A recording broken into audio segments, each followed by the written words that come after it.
Today, we're talking about a little bit about training, like running progression. I'm thinking, beginning runner or someone who hasn't run in a long time and wants to get back into it. Maybe Yep. we could give them some idea on how to do that transition from like not running a lot to running a bit more, like safely, and help get them through it without getting. Yeah. Because I know, and you cannot get to the finish line if you don't get to the starting line, right? Very good point there, Eric. You, Yeah. I mean, So, you could cheat and just start at the finish line, but I don't think that would work too well. yeah, you wouldn't get. I don't like they would probably disqualify you, Yeah. and You know what? This is actually a good topic because a lot of the injured runners that we see fit in that category where they were either going from, like the what's that program, the Couch to 5K, right? yep. Or they're using, we did a lot of work with team in training with the Leukemia and Lymphoma Society over the years, right? Yeah. And these are Yep. people who are raising money for a great cause. They had a loved one afflicted by leukemia, so they started at no running, and then they trained. I think they gave them 16 weeks, and then they were training for a marathon. So we see these people huge increases in mileage and intensity of running, Yep. and they get hurt. And it stinks that you get these people at the point where they're getting motivated, they're getting into it, their mileage is getting up, they're feeling good about it, and then Mhm. boom, they get an injury, and then so emotionally, mentally, and physically, it just goes downhill. So preventing that would be great. Absolutely. Um, what I find too is like with folks who are either beginners or they're just kind of back into it, it is for a lot of them a mental thing more than it is a physical thing. Where if Yep. one issue pops up, it's kind of like wheels fall off and it's game over. Um, so I think, like you're saying, it's a very important topic because, like, I know when I get injured and I'm like not able to do something I love to do, it can mentally be pretty full. And I also don't feel right. I just feel right physically Yeah. if I can't do what I like to do. Right. And actually true, but like runner's high feels like it's a thing to me. You No, know? it's true. There's a lot of happy hormones and endorphins going on when you run, Yeah. and they make people feel good, right? So So try that's why. if you're used to that every day of your life, and then all of a sudden it's taken from you because of an injury or whatever, and you can't do it, Yeah. you're gonna feel that physiologically. So there's a truth to it, man, and that's a So it, big part. So yeah, it's one thing just about being hurt and not being able to get your runs in, but you're taking away with a lot of these people a way of life, who they are. It's habitual. It's their mental stress. It's their emotional health. I mean, mental stress relief. It's emotional.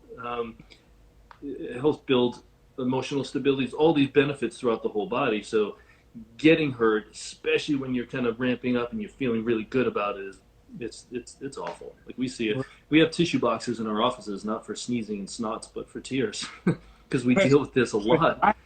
yeah, Yeah, yeah, I know that we deal with it a lot too because we do like a beginning runner group yeah.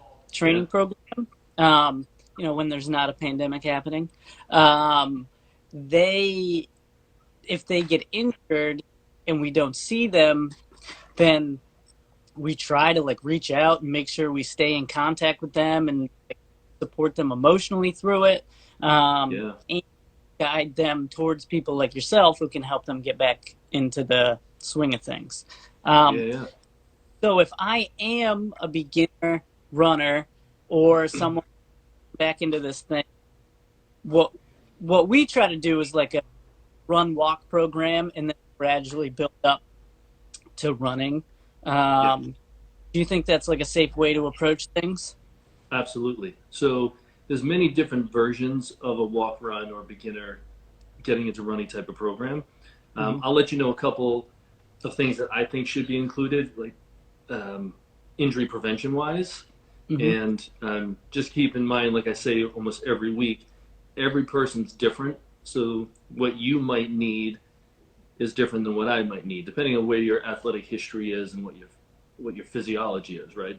But for the Mhm. most part, no one can just start off going out and running a mile, right? Because running a mile, depending on your stride, is about 1,000 to 1,200 steps every mile. That's a lot of repetition of something you've never done before.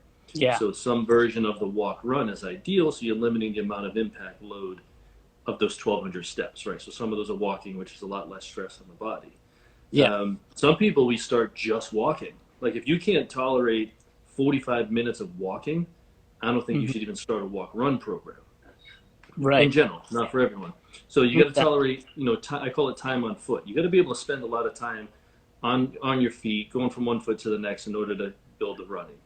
Yes. And then also over the past probably 6 or 7 years, I've incorporated jumping into this. Interesting. Because what is running, right? We're basically jumping from one foot to the next. If you're Yeah. like me, you don't jump very far. And I've seen your stride. You're like the leaping leprechaun, like so. But it's Yeah. jumping from from one to the next. Hmm. So I do like a jump rope program, and you don't even need the jump rope. It's literally just sitting in place, 2 feet, jumping up and down, right? So if you Yeah. think about when you're running, you have anywhere from 1.5 to sometimes even higher forces of your body weight coming into your leg. So if I weigh Mhm. 100 pounds, I could have 150 to 175 pounds jamming up into my leg. Um, so if you get 2 feet and now you don't have that forward momentum of running, you're just kind of going up and down, that impact load is cut dramatically. So now you can build some resiliency of those tissues, get your body used to that jarring impact without the amount of load that could lead to injury. Got So it. walking tolerance, impact tolerance through a jumping program, and then into a walk run program. From the Oh, medical side of running, that's what I would say. that's cool. So maybe that's something we can incorporate a little bit before we start our program. So like we spread most of the programs we've seen have been like 10 weeks, maybe 8 weeks, which is kind of a little scary for us. So we stretched it out to like 14. Yep. But maybe before we even start, get on that like walking, make sure you can walk for this amount of time, try Yeah. some rope, and then you'll be ready to rock. So cool. Absolutely. Yeah. Yeah. So it's almost like pre-work before they even get to you guys. Hmm. Um, which I think, if you get, not many running groups keep stats on injuries, but if you even just looked at it, I could almost guarantee you'd see a lower amount of injuries, or even the intensity of the injury would be a lot less because they're preparing their tissues for what you guys are doing. And I know your programs that, I've talked to a lot of the beginning runner groups, and you guys Hmm. do a great job progressing, but Yeah. still what happens? You guys get a handful of injuries every time, right? Oh, totally. Yeah. I mean, we'll Yeah. start with, 100 people, 50 people, and then like it's at least we'll lose like 10 to 15 maybe of that Yeah. 100, and then um, what I find too is like I think doing that pre-work too will help with that mental side of things as well. So not just like preventing the injury physically, but building confidence in the fact that they can actually Yeah. do. Because like I Yeah. was saying, it's very tough to get them to get beginners or someone coming back from injury to make that switch on. Like go, okay, I Yeah. can handle. So the pre-work, make it walk for X amount of time, do some jumping, maybe some of the strengthening exercise talk about, single leg Yeah. stuff. Um, can just help mentally get them ready to rock too. Yeah, yeah, absolutely. So, can I ask you a question? Yeah. How do you guys, as far as like calculating mileage or minutes run, what's the progression you use for the first few weeks of that beginner program? Yeah. So we start with, I think the first workout is only about 10 minutes of running and walking. So like it's like Yep. 1 minute walk, 1 minute run. I Yep. think 10 times the first day. Um, but it's what we also try to do is kind of like what you were saying. Before we get to it, we reach out to them and say like, hey, start walking, start getting comfortable on your feet, and then this is the day we're starting.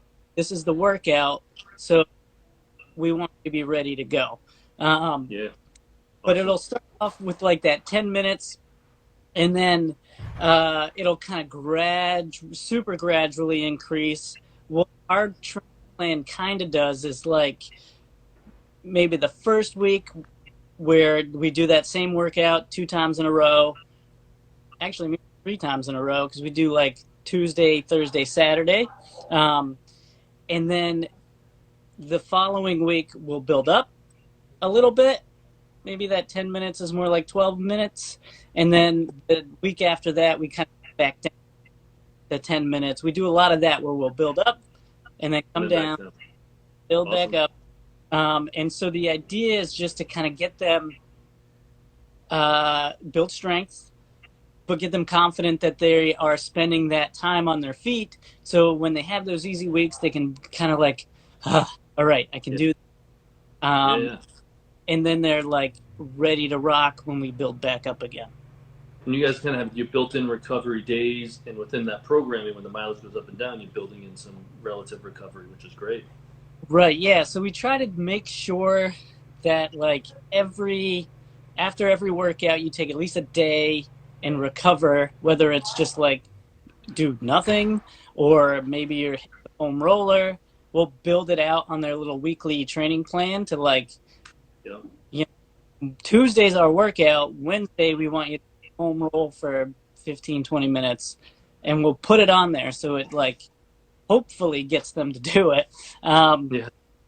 But then you know how it is with like life gets in the way. Sometimes like they can't show up to Tuesday, so they're doing Wednesday, and then we get that question: I'm running Wednesday. Do I do Thursday?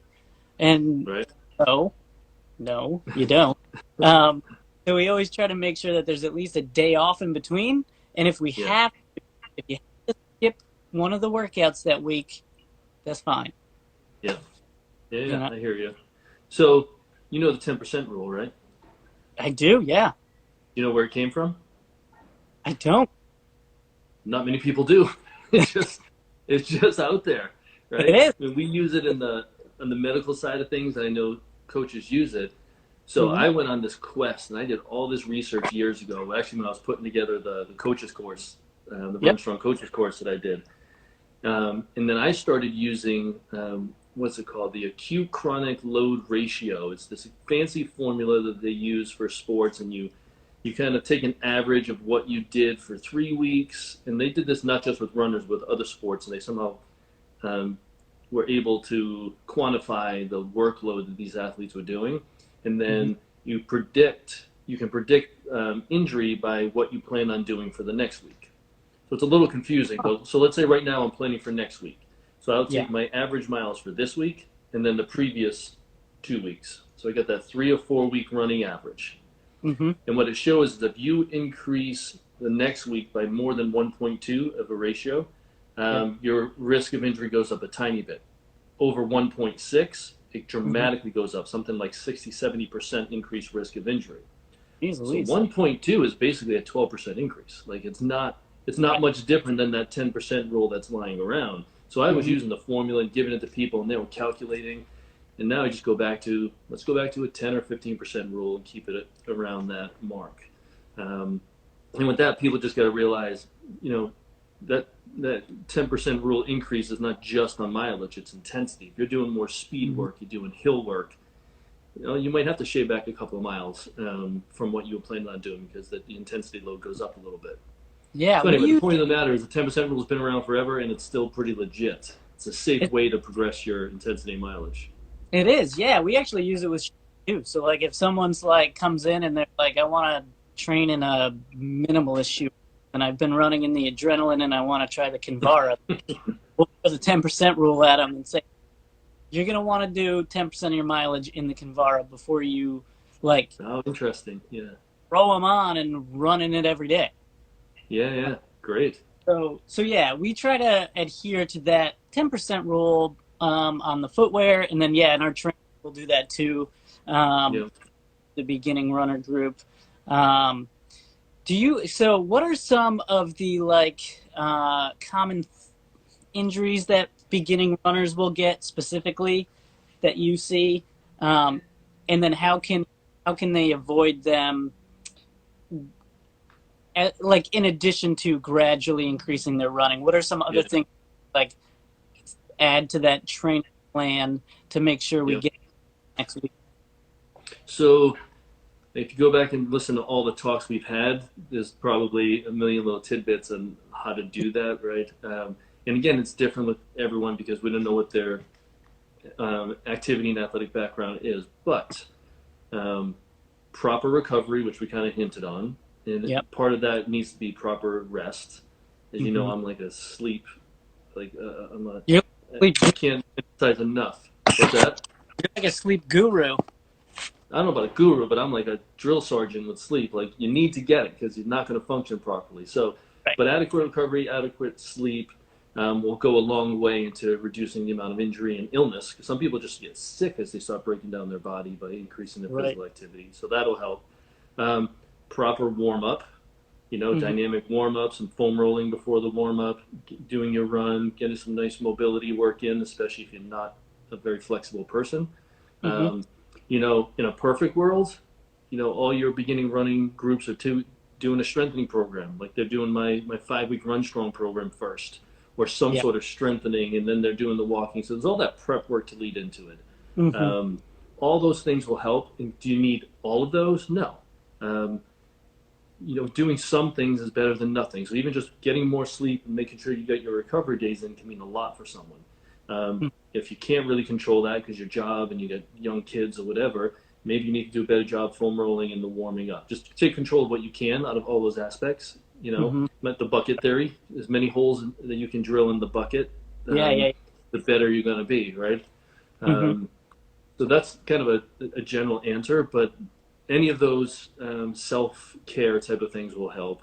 And as far as what we see initially with new runners, Mm-hmm. I'd probably say it's between some sort of patella femoral type of pain, like distal IT band pain, a shin Mm-hmm. splint, or an Achilles or plantar fascia issue. Probably one of Okay. those three would be the top three. Yeah. Yeah. And again, a lot of it's because those tissues aren't used to that impact and the load. Because these Right. people might have went from zero to, yeah, even though they only ran a total of 10 minutes that first time, Right. that's still a few hundred repetitions of foot strike that they weren't used to.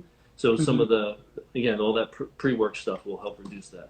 Right. Right. So I guess the theme of this coffee talk is prep. You Right. Just got it. do the work before. Now, how do you get someone who is like injured, right? So they've come to you, they've got like injury. How do they do the prep work? Like, do they just follow you'll tell them, okay, these are the exercises you need to do, and then at this Yeah. point you're done. It's kind Um, of well, yeah, we hope we have a plan of action. So, if they're hurt, they're going to come in. They're going to probably get some sort of manual intervention or some sort of therapy intervention that we're going to do. We're going to modify their activity. Some people can continue to train. We just have to give them what's called relative rest.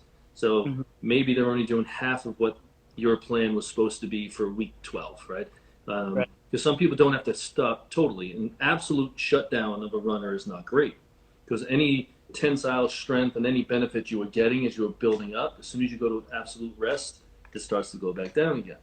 Yep. So a relative rest is better. So we start talking about cross training, get on the elliptical, get on your bike. Fortunately for us, especially here in Pawtucket, we have the Alter G anti-gravity treadmill, so we can keep people running. We just unload, take weight off their feet as much as we need to get them pain free. So we can keep people running fully on that. And then as their injuries getting better, we start adding more weight back on until they're back on Earth and running with normal gravity. Did that Ah, answer your question, or did I go off on a tangent there? no, I think it was good. We traveled the moon and we came back to Earth. You know, That's right. I tend to do that a lot. what is Alter G? What does that get you to? Like, can it get you to like running on the moon situation? Well, pretty close. We can take 80% of your body weight off. So for anyone listening that doesn't know what it is, the Alter G is an anti-gravity treadmill. So it's a treadmill that's encased in this bubble, and you Mm-hmm. put on a pair of shorts. We zipper you into this bubble, so your whole lower body is vacuum sealed into this chamber um, with the treadmill, and then a computer controls how much air pressure goes into that chamber, and we can take 1% of your body weight off, or all the way up to 80. And we can control it in 1% increments, which is really cool. So That's for bomb. someone that has a minor injury, yeah, if we can keep them running, we might put them on there and just take 10, 15% of their body weight off, which is not much, but now they can run pain free. So continuing the activity without the amount of load that causes injury is huge. It's awesome. We can actually, it's a better recovery than just shutting people down totally. Right. Cool, man. That Yeah, thing's. fun. You I gotta know come that try it sometime. I do. I think I tried it a few years ago. It was crazy. I felt like I was flying. I was running like 2 minute miles. Yeah. Um, but that kind of will segue into. We'll have to end because it's like I got to get to work. But kind of Yeah. segue maybe what we'll talk about next week, where we can talk about some of the tools and things that can help make your running life successful. I mean, people Yeah, might like not be able to drop 30 grand Ultra G treadmill, but I wish it was 30 grand, by the way. Yeah. Insane. it is it? Yeah, it sounds Yeah. nuts. But there are some other tools that are a little less expensive that we Yeah, can. yeah, yeah. So I'll get prepared. We got lots of very runner friendly self care tools, and I'll gather them all in, and we can do a little demo of stuff. And Cool. you guys Yeah. got some good. You guys have some great stuff at the store Dude, too. I'll gather some stuff together too. We can chat about it. All right, we're gonna play with some toys next week. This is Hey, good. well, that's almost as fun as being dry needled, but Almost, not quite. not quite. Cool. Well, thanks for chatting with me, and Yeah, always a pleasure. thanks to everybody who tuned in. And yeah, we'll see you next week. Sounds good. See you, everybody. Cool. Bye, Mike. See you, Eric.